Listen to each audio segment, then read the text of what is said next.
ഇന്ന് പതിവ് പോലെ നമ്മൾ CS റാങ്ക് തന്നെയാണ് കളിച്ചത്. പതിവ് പോലെ കറങ്ങിയുമാണ് ആൾക്കാർ ഇപ്പോൾ അടിക്കാൻ നിന്നത്. ഈ ഇടയ്ക്ക് എന്തോ ഞാൻ മൊത്തം പൊട്ടക്കളിയാണ് കളിക്കുന്നതെല്ലാം തോറ്റു. പക്ഷേ ഈ കളി ജയിച്ചു. പിന്നെ എപ്പോഴത്തേം പോലെ നമ്മൾ ആൾക്കാരെ അടിക്കുന്നു, ആൾക്കാർ നമ്മളെ അടിക്കുന്നു, നമ്മൾ അങ്ങനെ നോക്കാവുന്നു. ഇതാണ് പതിവ് ഞാൻ തെറ്റിക്കാറുമില്ല. പിന്നെ നമ്മുടെ ടീംമേറ്റിൻ്റെ പ്ലെയിൻസ് ആണ് കാരണം നമ്മൾ റിവൈവായി കിട്ടി. പിന്നെ കഴിഞ്ഞ കളി അധികം മേലിറങ്ങാഞ്ഞുണ്ട്. ഈ കളി മൊത്തം ദുരന്തമായിരുന്നു.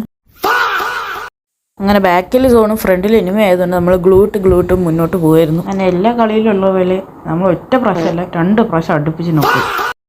നമസ്കാരം. You have a house but no insurance. You have a car but no insurance. You have a life but no insurance. I have ready for you. ഈ കളി തുടങ്ങിയപ്പോൾ ആദ്യം നോക്കായത് ഞാനാണ്. കാരണം ഈ ഓരോണ്ണൊക്കെ ഇട്ട് കളിച്ച് നമ്മൾ എങ്ങനെ ആൾക്കാരെ അടിച്ചിടും. എന്നെ അടിച്ചിട്ടവൻ എൻ്റെ ടീംമേറ്റും അടിച്ചിട്ടു. പിന്നെ ലാസ്റ്റ് റൗണ്ട് നമ്മൾ എങ്ങനെയോ ഒരുത്തന്നെ തലയടിച്ച് പൊട്ടിച്ച്, എന്നിട്ട് അവനടിച്ച് അടുത്തവൻ അടിക്കാൻ പോയപ്പോൾ എൻ്റെ പാതി ലൈഫ് പോയി. അങ്ങനെ ഞാനും എൻ്റെ ടീംമേറ്റ്സും ബുദ്ധിപരമായി കളിച്ച് ആ റൗണ്ട് അങ്ങ് ജയിപ്പിച്ചങ്ങ് വിട്ടു. പിന്നെ ബുയ്യ.